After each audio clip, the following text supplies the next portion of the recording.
예, 오늘 시편 71편 1절부터 18절까지 말씀으로 나를 살릴 세 가지 믿음의 고백이란 제목으로 하나님 말씀을 나누겠습니다. 제가 이번 주에 이 시편 71편 말씀을 읽는데 왠지는 모르겠는데 이렇게 읽는 가운데 하고 이제 안식과 평안함이 좀 느껴지더라고요. 그래서 매번 말씀을 읽을 때마다 그러면 좋은데 매번 그러진 않고 이번 71편을 읽는데 참 마음이 편안하다, 왜 그렇지? 하고 다시 한번 살펴보고 다시 한번 읽어보고 다시 한번 묵상하는 가운데 여기에 사람을 지금 영적으로 이렇게 다운되어 있거나 영적으로 어떤 부끄럽고 창피하고 수치스러운 나를 당황케 하는 일을 만난 사람을 다시 이렇게 새롭게 소생시키는 놀라운 하나님 말씀이 여기 있구나, 그런 생각이 들었습니다. 그래서 오늘 말씀의 제목을 나를 살릴 세 가지 믿음의 고백으로 정했습니다. 오늘 함께 이 하나님 말씀을 살펴보시면서 저도 그리고 여러분도 여기 나와 있는 이 나를 살리는 세 가지 믿음의 고백을 여러분 들으면 별거 아니에요. 뭐 대단한 비결이 있지 않습니다.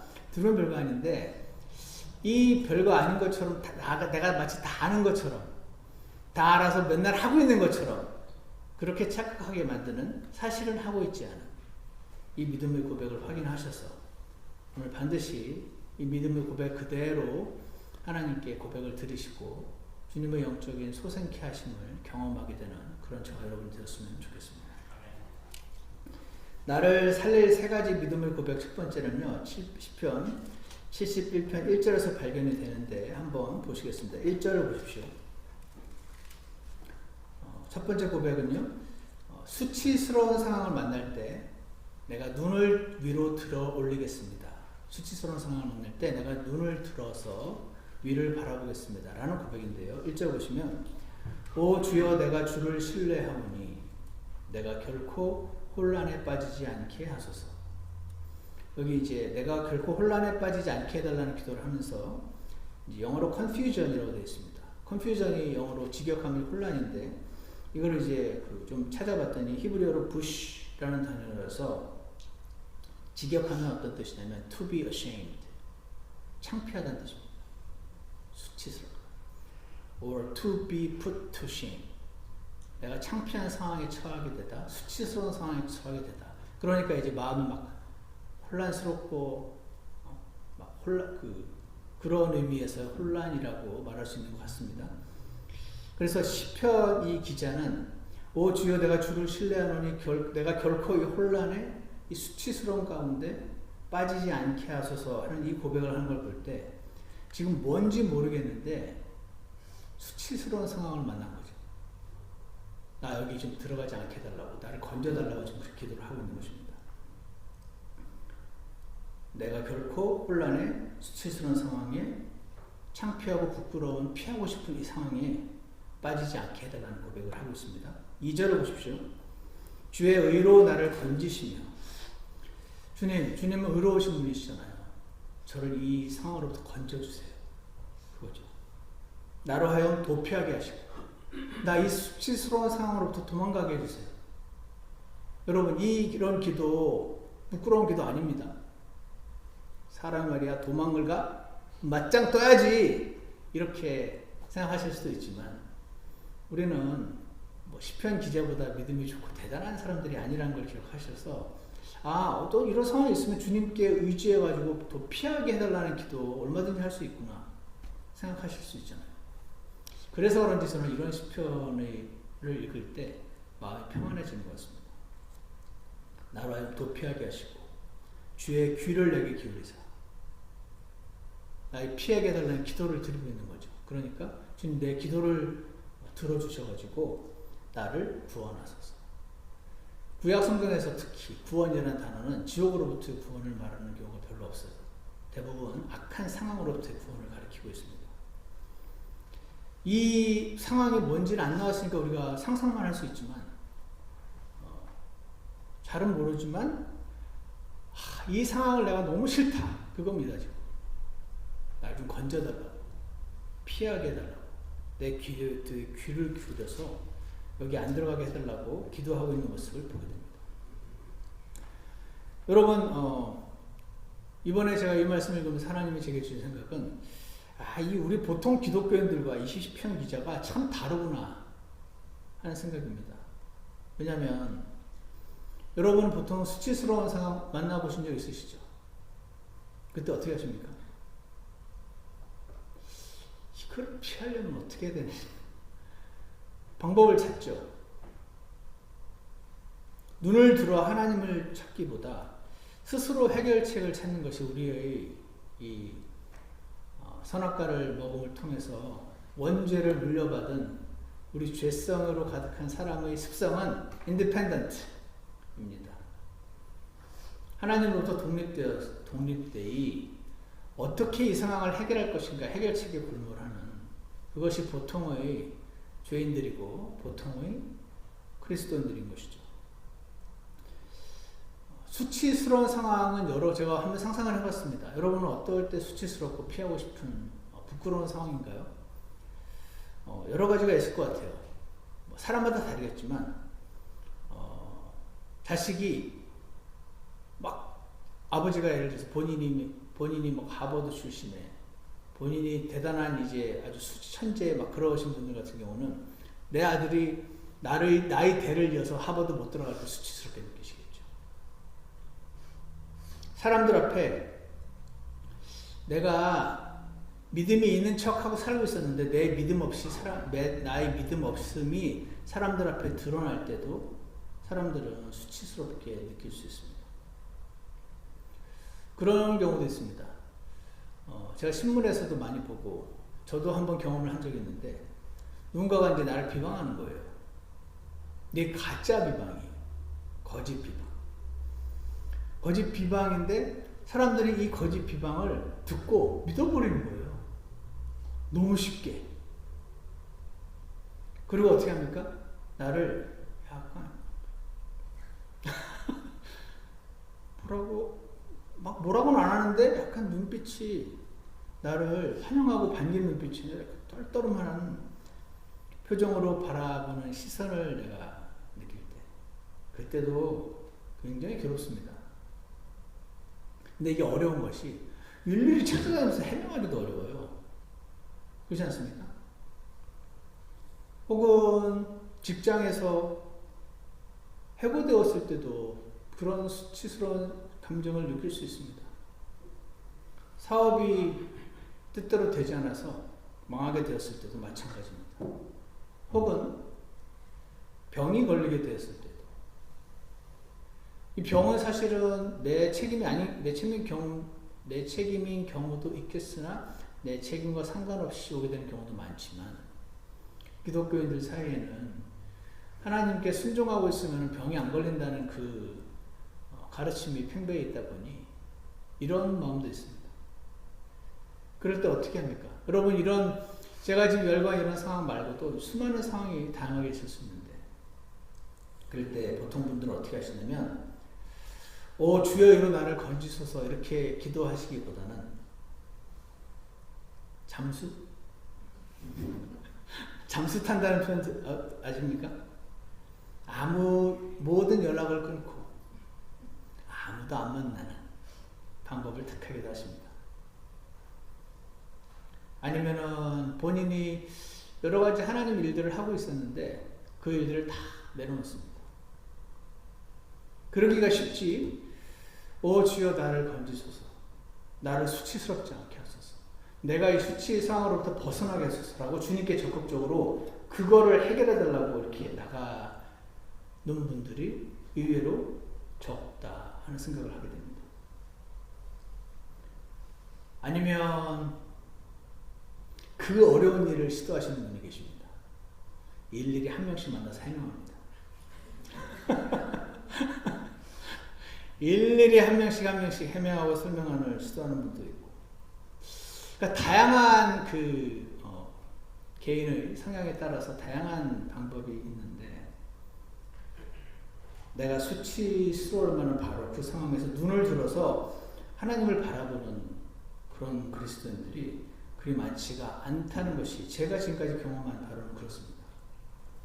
안 그런 분도 계시긴 하지만. 그런데 오늘 시편 이 기자는 1절부터 오 주여 내가 주를 신뢰하오니 주님 제가 좀 신뢰합니다. 저 이 상황으로부터 건져주세요 라고 그냥 어린아이가 아주 1차적이고 직관적으로 이 상황으로부터 나를 건져달라고 기도를 합니다. 제가 오늘 이 말씀을 아침에 잠깐 더 묵상하면서 기도를 했는데 이런 경우도 있겠구나 생각이 들었습니다. 사람들은 어떤 상황 때문에 수치스럽잖아요. 그러면은 내가 지금 이 상황이 되게 수치스러운데 내가 사실은 대단한 사람이야 해가지고 다른 걸 열심히 해가지고 이걸 통해서 입증을 하고 싶은 마음이 있습니다. 무슨 말인지 이해가세요? 내가 지금 이건 이 모양일지 몰라도 내가 이렇게 대단한 사람이야. 그래서 이 딴 걸 열심히 해서 내가 이런 대우를 받을 만한 사람이 아니라고 이 다른 일을 통해서 입증을 하고 싶어 하는데 이 과정이 너무 힘듭니다. 일을 할수록 마음에 풍성함이 가득 차는 것이 아니고 힘들고 초조하고 어렵고 사망을 경험하게 되는 것이죠. 그런데 오늘 이 시편 기자는 오 주여 내가 주를 신뢰하니 결코 내가 이 수치스러운 가운데 빠지지 않게 하소서라고 구체적으로 기도를 하고 2절에서는 주의 의로 나를 건져달라고 기도를 하고 나로 하여금 여기서 도피하게 해달라고 기도를 하고 주의 귀를 내게 기울이시라고 내가 이렇게 계속 기도하고 있었는데 내 말에 귀를 기울여달라고 기도를 하고 나를 구원해 달라고 기도를 하고 너무 손이 뚜렷하지 않습니까? 주께서는 내가 항상 드나드는 나의 견고한 초소가 되소서. 주님 제가 이런 힘든 일이 있을 때마다 주님께 나와서 항상 드나드는 나의 견고한 초소가 되어달라는 기도를 합니다. 왜냐하면 이런 마음이 우리한테 있거든요. 뭐 이런 일 가지고 주님께 나가.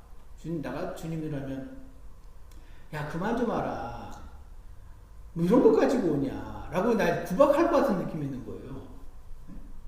그래서 이런 걸 가지고도 주님께 어린아이처럼 나가는 그거보다는 이 정도면 네가 좀 알아서 해라 이렇게 말씀하실 것 같다는 이상한 뭐라고 할까요?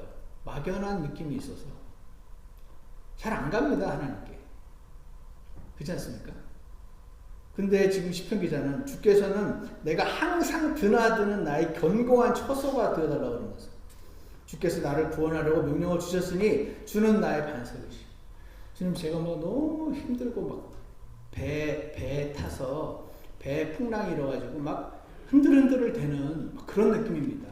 나를 견고하게 딱 붙들어 주시는 반석, 바위가 되어 주시고 나의 요새가 되어 막 적들이 수많은 생각을 화살을 막 날리고 에라이 하면서 막 한심하다고 화낼 것 같기도 하고 나를 막 우습게 여길 것 같기도 하고 뭐라고 딱 대놓고 얘기는 하지 않지만 그 표정으로 그렇게 수많은 생각의 악한 화살들이 날라올 때 그 모든 화살들을 다 완전히 가볍게 막아내시는 나의 요새가 되어달라는 그런 기도. 이게 뭡니까? 수치스러운 상황을 만날 때 눈을 위로 들어 올리겠다는 고백인 것이죠. 이게요 작지가 않아요. 제가 예전에 제가 잘하는 행동이 있습니다. 뭐냐면 제 아내가 이제 뭐라고 이제 말을 하면은 제가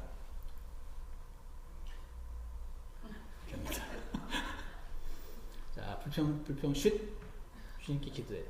이겁니다. 이걸 제가 가끔 하거든요. 근데 어느 날 오래됐는데 아내가 제가 느끼기에는 아무것도 아닌 일인 것 같은데 그건 제 생각이고 그렇게 슬퍼할 만한 일이 아닌 것 같은데 혼자 굉장히 힘들어 하더라고요. 그러면서 자기 차라리 죽고 싶대요. 그러면서 막 쏟아내는 말들이 너무 육신적이었어요. 근데 원래는 제가 성격이 뭐가 문제야? 완전 컨프런테이션 하거든요. 그래서 밤을 새더라도 붙잡고 해결을 해야지 되는 게 저의 성격인데 원래 성격인데 저희 집사람은 그렇게 하려고 하면 늘 너무 졸려 자고 내려가자 이런단 말이에요. 원래 본인이 그래요. 제가 붙잡고 이렇게 얘기를 하려고 하지. 근데 막 살을 죽고 싶다고 그래가 쏟아내는 말들도 그렇고 제가 웬만하면 이렇게 할 텐데 그날은 이것도 안 통할 것 같은 느낌이 드는 거였죠. 그래서 어떻게 했을게요? 야, 그냥 자라. 자고 내일 얘기하자. 제가 그랬어요. 예? 본인이 맨날 하는 걸 제가 했단 말입니다. 그러니까 엄청 화를 내는 거예요. 어쩜 사람이 이렇게 매정하냐. 자기가 죽고 싶겠다는데 잘해. 그러면서 야, 네가 맨날 하는 거잖아. 자고 내일 얘기하자는 거. 제가 이제 그런 이야기를 한 적 있었어요.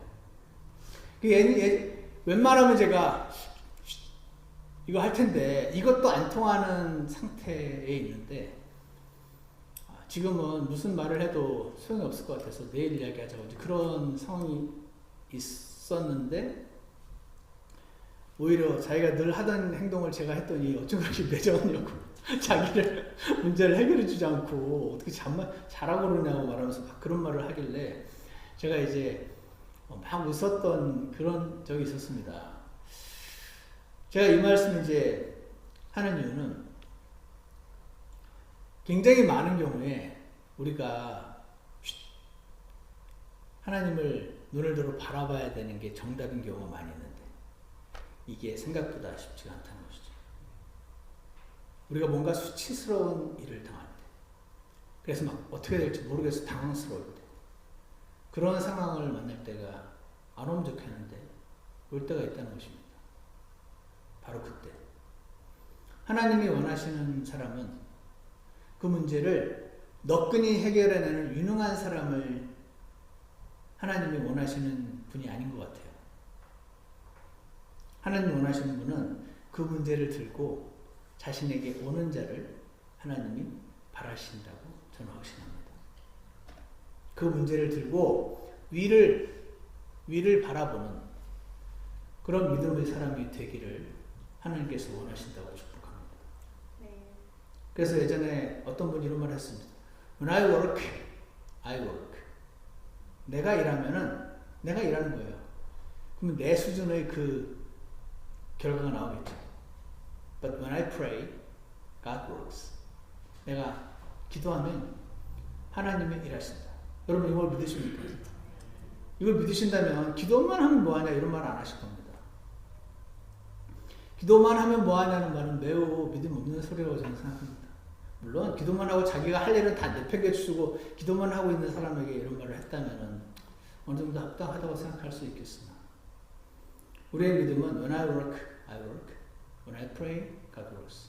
하나님이 일을 하셔야 일이 비로소 제자리를 찾아간다 하는 것을 여러분도 믿고 계실 줄 확신합니다. 그러므로 사랑하는 여러분, 사람들이 나보고 뭐라 그럴까? 사람들이 뭐라고 할까? 날 바라보는 눈빛이 부러움과 막 존경의 눈빛이 되었으면 좋겠는데 이런 마음이 들 때 어떻게 한다고요? 하나님을 눈을 들어 바라보기로 결심하시는 저 여러분이 되시기를 간절히 원합니다. 그때 주님의 해결을 반드시 만나게 될 것입니다. 만약에 하나님이 살아계시다면,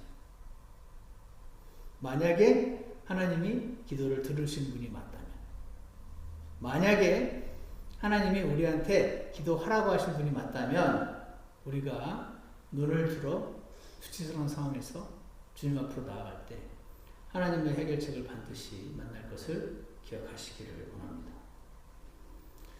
나를 살릴 두 번째 고백은요. 첫 번째 고백이 주님 제가 눈을 위로 들겠습니다 라는 고백이라면 두 번째 고백은요. 내가 어릴 때부터 신뢰한 하나님을 늙어서도 신뢰하겠습니다 라는 고백입니다. 내가 어릴 때부터 신뢰한 하나님을 내가 늙어서도 신뢰하겠습니다 라는 고백입니다. 5절을 보십시오. 5절에 이렇게 되어 있습니다. 주 하나님이여 주는 나의 소망이시니이다. 주는 내가 어릴 때부터 신뢰한 이시니이다. 주께서 태에서부터 나를 붙드셨사오며 주는 곧 내 어머니 뱃속에서 나를 꺼내신 그분이시오니 내가 항상 주를 찬양하리이다 라고 기록을 하고 있습니다. 지금 이 시편 기자는 아까 1절부터 그 4절까지 보니까 뭔가 수치스러운 상황을 만났어요. 그때 뭐를 하고 있냐면 지금 어릴 때부터 경험했던 자신을 은혜로 대해주셨던 하나님을 떠올리고 있는 것입니다. 하나님의 도움이 없으셨더라면 내가 지금 이렇게 살아있을 수가 없습니다. 그걸 고백하는 겁니다. 나를 어머니 태 속에서 꺼낸 사람은 산부인과 의사죠. 나를 어머니의 태 속에서 꺼낸 자는 산파 할머니일 수도 있죠. 근데 여기 지금 그 산파의 그 행동과 그 산부인과 의사가 아무리 꺼냈어도 그 사실 뒤에 하나님이 함께 하셨다는 고백을 지금 하고 있는 겁니다. 그렇지 않아요? 그 하다가 한순간에 잘못되면 그냥 끝나는 거거든요.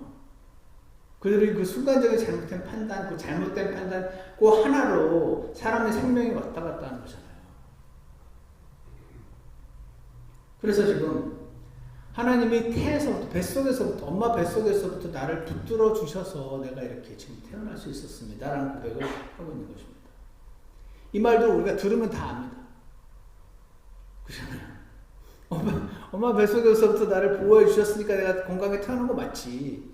그 말을 들으면 다 알지만 시편 기자는 자기가 수치스러운 상황을 만났을 때 내가 태어나는 순간부터 나를 붙잡아 주셨던 그 하나님을 기억하고 그분을 신뢰한다고 고백하고 있는 건 또 다른 이야기라는 거죠. 들으면 아는 거랑 그거를 기억해서 주님께 기도로 고백하는 거랑은 두 개의 two different story라는 것입니다.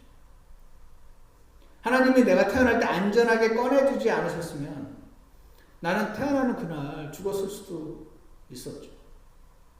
이 사람은 지금 자기가 엄마 뱃속에서 태어나는 순간을 기억하지 못하겠죠. 그렇지만 지난 시절을 이렇게 떠올리면서 그 순간순간 하나님이 함께 해 주셨음을 지금 믿음의 눈으로 바라보고 있는 것입니다. 저와 여러분도 마찬가지 아닙니까? 제가 이 시편 기자가 어릴 때부터 신뢰했다 그러고 어머니 뱃속에서 나를 꺼내신 분, 태에서부터 지켜주신 분, 과거를 떠올리면서 하나님을 향한 믿음의 고백을 하는 걸 볼 때 나는 어떤가 하고 저도 따라해 봤습니다.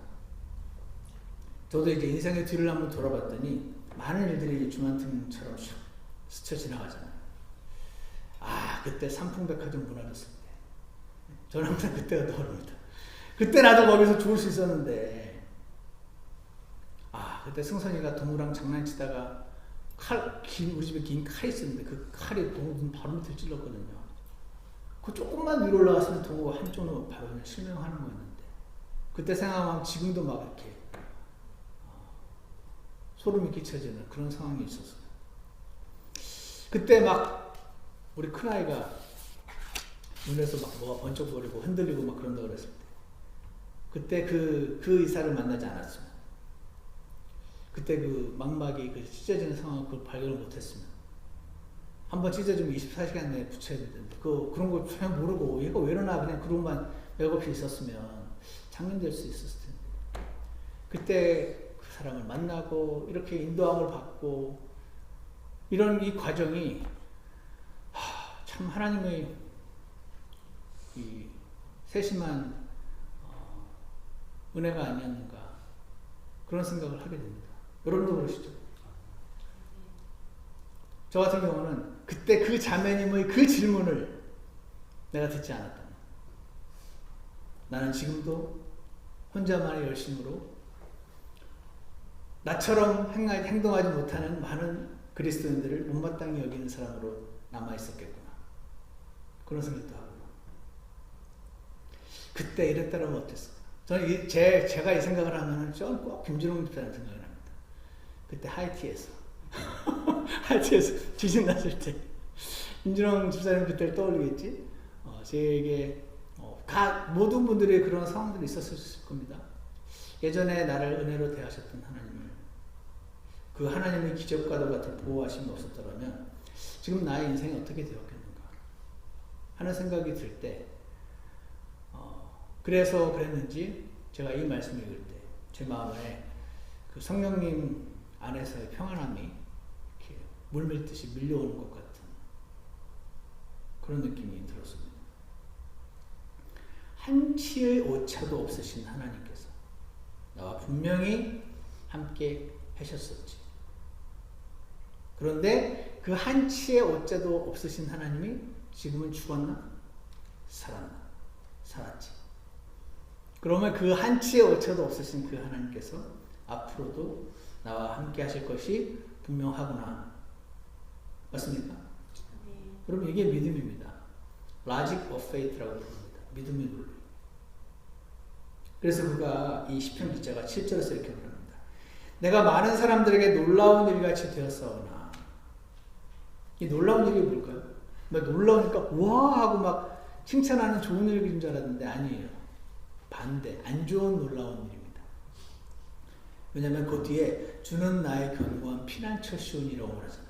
누가 나를 보면서 어머 좀 그럴 수가 있어. 세상에 어쩜 하면서 나를 보면서 놀라는 사람들입니다. 왜냐하면 그들은요 남의 말을 너무 쉽게 믿어버립니다. 어쩜 그렇게 판단이 빠른지 모릅니다. 그게 이제 부끄러운 줄도 모르고 자랑합니다. 나는 딱 들으면 알아.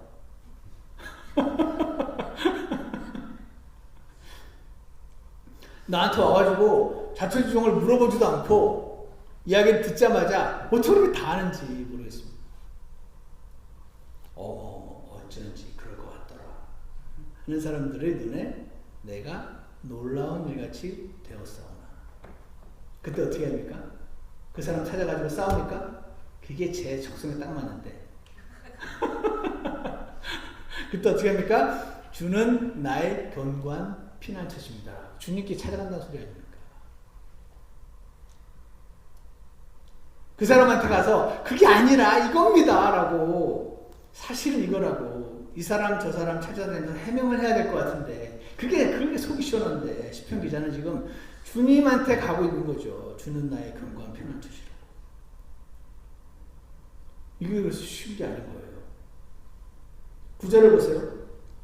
늙을 때 나를 내던지지 마시오며 내 힘이 쇠약할 때 나를 버리지 마소서.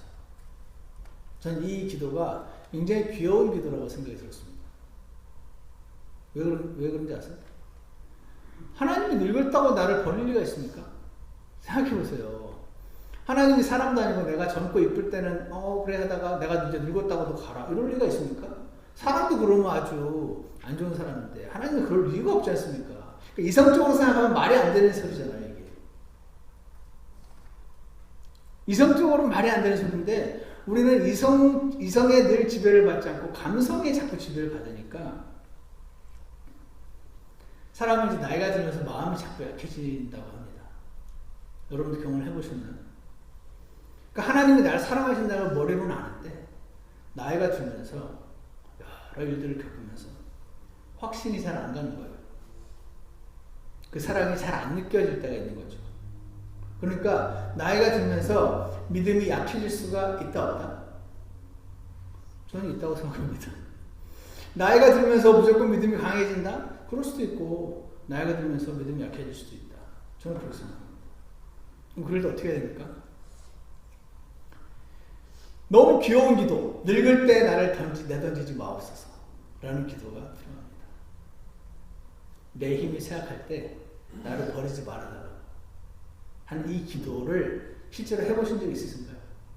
하나님, 제가 나이가 들었는데 제 인생을 뒤돌아보면 하나님 분명히 이럴 때 나를 잘 대해주신 건 맞는데 지금 나는 너무 서글픕니다.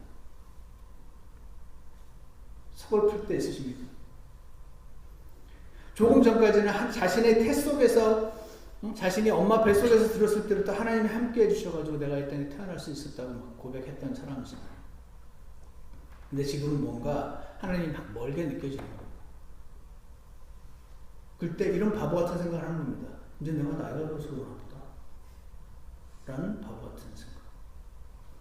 하나님이 예전처럼 잘 안 해주시는 것 같은데 내가 나이가 들어서 그러나? 내가 헌금 작게 내서 그러나? 뭐 이런 바보 같은 생각이 들어오는 겁니다. 그럴 때 어떻게 합니까? 주님, 저 늙었다고 버리시면 안 돼요! 라고 기도하는 겁니다. 아주 어린아이고 수준 낮아 보이는 이 기도를 하는 사람이 있고 안 하는 사람이 있는데 하나님은 하는 사람을 원하십니다. 믿으십니까? 아까도 말씀드린 것처럼 그럴 리가 없잖아요. 하나님이 사람도 아닌데 늙었다고 나를 버리고 젊고 이쁘다고 좋아하고 그러실 리가 없잖아요. 그분은 신실하신 분이시고 한결같으신 분이신데 그걸 다 알지만 머리로는 알지만 마음으로 약한 마음이 들 때 그때 그 약한 마음 때문에 그냥 다운이 되는 사람이 있고 주님 나 늙었다고 이렇게 하시면 안 돼요 라고 기도하는 사람이 있고 여러분 어느 쪽이 되시겠습니까? 후자가 되셔야 됩니다. 뭐를 결심하셔요? 17절 보세요. 오 하나님이여 나의 어린 시절부터 주께서 나를 가르치셨으므로 지금까지 내가 주의 놀라운 일들을 밝히 드러냈나이다. 이제 또한 내가 늙어 백발이 되었사오니 오 하나님이여 나를 버리지 마소서. 주님 내가 백발이 되었으니까 이제 나 버리시면 안 됩니다 라고 입을 벌려서 기도하는 믿음의 사람이 있고 혼자 다운을 쓰는 사람이 있고 이 앞에 전자가 되시기 바랍니다. 그 다음 뭐라고 되어 있습니까? 내가 주의 능력을 이 세대에게 보이고 주의 권능을 앞으로 올 모든 사람에게 보일 때까지 나를 버리지 말아달라.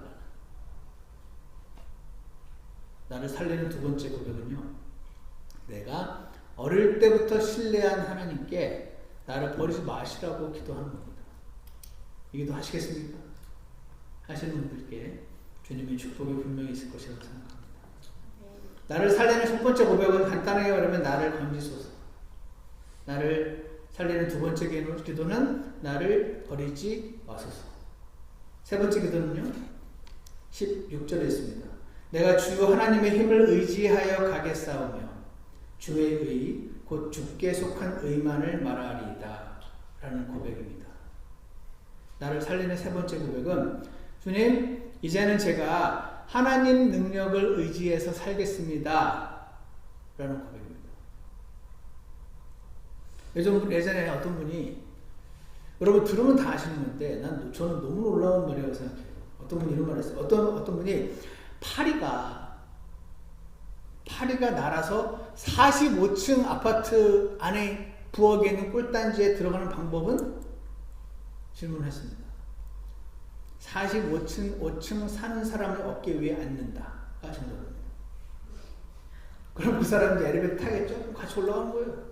문 열 때 들어가는 겁니다. 꿀단지로 들어가는 거죠. 또 한 번 이런 말을 했습니다. 모기가 뉴저지 사는 모기가 태평양을 건너서 대한민국 서울에 있는 사람에게 가서 무는 방법은 이 태평양을 힘차게 날개짓을 하고 날아간다가 아니고 뉴저지에서 태평양 건너 한국 가는 신사의 어깨 위에 조용히 앉는다가 정답입니다. 그런 말을 하더라고요. 너무 놀랍지 않습니까? 이 파리 모기가 죽었다 깨나 잘 모르는데 45층 올라가는 것도 어려운가 봐요. 날아서 본인 힘으로 올라가는 게 쉽지가 않은가 봐요. 그러니까 이런 말 하겠죠. 제가 확실하게 아는 건 태평양은 절대로 안 될 것 같아요. 그러니까 혼자서 날아가는 게 아니고 거기 가는 사람의 어깨 위에 앉아있으면 가는 거죠. 이게 뭐냐면 이거를 말하는 것 같아요. 자기 힘으로 절대로 할 수 없는 일을 하는 방법. 자기 힘으로는 절대로 갈 수 없는 곳에 가는 방법. 그것은 하나님의 어깨에 기대는 것입니다. 하나님 안에 거하는 겁니다. 하나님의 힘을 의지하는 겁니다. 내 힘을 의지하지 않기로 결심하는 겁니다. 이것들을 가리켜서 내가 아니라 그리스도로 사는 삶이라고 부릅니다. 이게요, 나를 살리는 세 번째 고백입니다. 하나님을 모르는 나이 든 어르신들이 자주 하시는 말씀이 이겁니다. 늙는 건 참 서글퍼. 그런 말 하십니다. 그렇지 않습니까? 하나님 없는 인생은 서글픈 게 정답입니다. 하나님을 모르는데 나이가 드는데 나는 안 서글프고 너무 즐겁기만 해. 이상한데. 의심을 저는 해야 한다고 생각하는데 여러분 어떠세요? 왜냐하면 예전에는 하나님 없어도 내가 힘이 좋았어요. 예전에는 하나님 없어도 잘생겼고 하나님 없어도 멋지고 이뻤단 말이죠. 막 나를 따라오는 거예요, 뒤에서. 예전에는 그래서 하나님 없이도 내가 인기가 좋았던 것 같은데 이제는 거울 봐도 서글프고 기억이 예전 같지 않아서 서글프고 그렇지 않습니까? 저는 이런 분들의 서글픔은 매우 당연한 거라고 생각합니다. 하나님 밖의 인생은 서글픈 게 정상입니다. 그런데 하나님을 아는 인생은 어떻습니까? 하나님 아는 인생도 서글픕니다. 왜 그렇죠? 하나님을 알긴 하지만 우리가 하나님께 맨날 딱 붙어있지 않으니까. 그래서 하나님을 알긴 아는데 하나님 모르는 사람하고 별반 다르게 살지 않으니까 하나님을 아는 사람의 인생도 많은 경우에 서글플 때가 있는 것입니다. 그런데 둘 다 서글픈데 하나님을 모르는 사람과 하나님을 아는 사람의 차이점이 하나 있어요. 그게 뭐냐면 내가 서글픈 거 보니까 하나님 밖에 있나 보네 라고 깨달을 수가 있죠. 내가 서글픈 거 보니까 하나님 밖에 있나 보네. 왜냐하면 하나님 안에 있으면 안 서글프니까. 하나님 밖에 있으면 서글퍼지니까. 내가 서글픈 게 갱년기라고 생각하지 마시고 내가 서글픈 게 하나님 밖에 있구나. 그래서 하나님을 아는 사람이 서글퍼지면 내가 또 하나님 밖에 있나 보네. 마치 배가 고프면 꼬르륵 소리가 나는 것처럼 하나님 밖에 있으면 서글퍼지는 거지 라고 하나님께로 생각하고 돌아가는 것입니다. 이게 하나님 아는 사람은 돌아갈 자리가 있는 거예요. 하나님을 모르는 사람은 이렇게 돌아갈 자리는 없겠죠. 그러니까 하나님 안 믿는 사람하고 똑같이 생각하네? 내가? 라고 깨닫고 하나님께로 돌아갈 수 있다는 점이 하나님을 믿는 사람과 안 믿는 사람의 차이라고 저는 생각합니다. 하나님 아는 분은 하나님께로 돌이킬 수 있고 하나님을 모르는 분은 돌이킬 하나님이 없고 그 차이 아닙니까? 그렇잖아요. 그래서 16절처럼 고백합니다. 내가 주 하나님의 힘을 의지하여 가겠사오며 라고 고백을 합니다. 잘못된 거죠?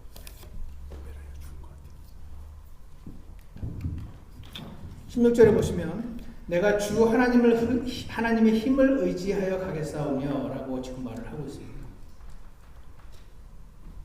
예전에는 스스로 할 수 있었던 것도 이제 나이가 들면서 더 하나님의 힘을 의지하지 않으면 아주 쉬운 것도 못하게 됩니다. 주님 저를 도와주세요. 라는 사람들이 생겨나겠죠. 왜냐하면 하나님 저는 이제야말로 당신의 힘을 의지하여 저는 가겠습니다. 이렇게 고백하는 사람들이 생겨나야 되는 거죠. 나를 살리는 세 번째 고백은 하나님 이제는 제가 진짜 하나님의 능력을 의지해야 살아야겠습니다. 하나님의 능력을 매일 매순간 공급받으며 살아야겠습니다. 이런 고백을 하나님께서 원하신다고 하십니다. 여러분 해보셨습니까? 예를 들어서 저희 어머니가 연세가 이제 80도 넘으셨는데 가끔 그러십니다. 나 요즘 너무 무슨 말을 하려고 단어가 기억이 안 나. 그러십니다. 그럼 제가 어머니 저도 그래요. 그러잖아요? 근데 저도 그렇다는 말로 1%도 위로를 못 받으시더라고요. 1%. 저도 그렇다는 말이 위로받는 어머니 보셨습니까? 절대로 안 받으시더라고요. 어머니 저 말고도 지금 40대인 우리 교회 자매도 그래요. 그런 말도 하나도 그 말을 듣고 그러니 난 정상이구나 이러시지 않더라고요. 이해가십니까? 이게 어떤 사람이 하나님과 지금 연결이 안 돼 있어서 서글픈 느낌이 들었을 때 하나도 위로를 못 주는구나. 제가 그 생각을 했습니다. 저도 그렇다는 말이 하나도 위로를 못 주는구나. 사람의 서글픈 마음은 오직 하나님께서 주시는 그 위로만 그 사람을 참되게 위로할 수 있구나.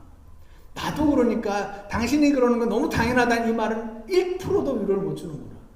사람의 온전한 위로는 오직 하나님께로부터는 오는구나 라고 저는 확신합니다. 여러분 그렇게 믿으시나요? 나를 살리는 세 가지 믿음의 고백. 수치스러운 상황을 만날 때 눈을 위로 들어올리겠다는 고백입니다. 여러분 오늘 이 고백을 하셔야 됩니다. 두 번째, 내가 어릴 때부터 신뢰한 그분을 지금 나이 들어서도 신뢰하겠다는 고백입니다. 세 번째 고백은 이제는 하나님의 능력을 의지하여 살겠습니다 라는 고백입니다. 지금 예전보다 이제 더 하나님의 능력이 너무나 제게 필요합니다. 저를 도와주십시오. 예전에는 제가 혼자서 저까지 날아갈 수 있었는데 이제는 신사의 어깨가 반드시 필요합니다. 저는 하나님의 능력을 의지하여 살아가겠습니다. 저를 긍휼히 여겨주소서. 이 기도를 주님 앞에 드리시고요. 나를 살려주시는 하나님의 은혜를 경험하며 살아가시는 저와 여러분이 되기를 원합니다. 기도하겠습니다. 사랑하는 하나님 아버지, 시편 기자의 놀라운 고백들이 저희 모두의 고백이 되게 도와주시기를 간절합니다.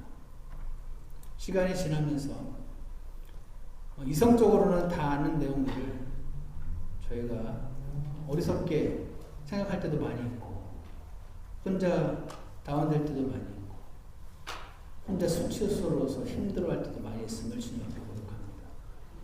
나를 날 때부터 모든 순간마다 보호하시고 함께 하셨던 하나님이 지금 잘 만져지지 않아서 믿을 때라도 주님 저를 긍휼히 여기시고 저희가 눈을 들어서 주님 앞에 나아갈 때 저희를 친히 만나주시고 새롭게 해주시고 위로해 주시기를 간절합니다. 이런 하나님을 경험하며 살아가는 저희 모두가 될 수 있도록 축복하여 주시옵소서. 예수님 이름으로 기도드렸습니다. 우리 다 같이 찬송가 유인물 용하는 은혜 함께 부르시겠습니다.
나의 잔이 넘치네.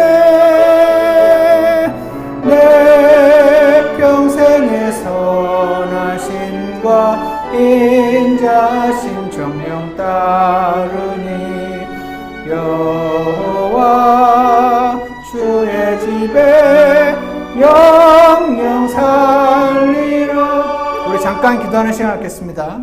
오늘 하나님께서 저와 여러분에게 주신 나를 살리는 세 가지 믿음의 고백 꼭 기억하셔서 주님 앞에 믿음의 고백을 드리는 시간이 있기를 원합니다.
비천한 종의 몸을 입으사 세상에 내려오신 주 고통과 수욕의 그 십자가 나를 위해 지셨네. 놀라우신 그네로 영원한 생명을 주신 주 그 사랑 그의 은혜 끝이 없어라. 아멘. 사랑하는 하나님, 내 평생의 선하심과 인자하심이 정녕 나를 따르고 여호와 주의 집에 영영 살고자 하는 고백과 놀라운 그 은혜로 영원한 생명을 주신 주님이 그 사랑과 그 은혜가 끝이 없다고 고백하고 감사하고 성령이 충만한 그런 때가 많이 있음을 주님 앞에 고백합니다. 근데 사람을 살다 가다 보니 수치스럽고 힘들고 죽고 싶고 도망가고 싶고 그럴 때도 저희가 만나게 되는 것을 또 경험합니다. 주님, 그때 제가 눈을 들어서 주님 앞에 나아가겠다는 고백을 기억하게 하시고 오직 하나님을 바라고 주님을 기억하는 자들 되게 도와주셔서 이 세상 사람들처럼 살아가지 않게 해주시고 하나님을 아는 사람들처럼 살아갈 수 있도록 그렇게 저희를 모두를 축복해 주시기를 간절히 원합니다. 하나님께서 알려주신 나를 살리는 세 가지 믿음의 고백을 이번 한 주간 꼭 그대로 실천해 보고자 하는 모든 분들에게 주님이 친히 만나주시고 새롭게 해주신 은혜를 허락하여 주시옵소서. 예수님 이름으로 기도드렸습니다. 예배 마치겠습니다.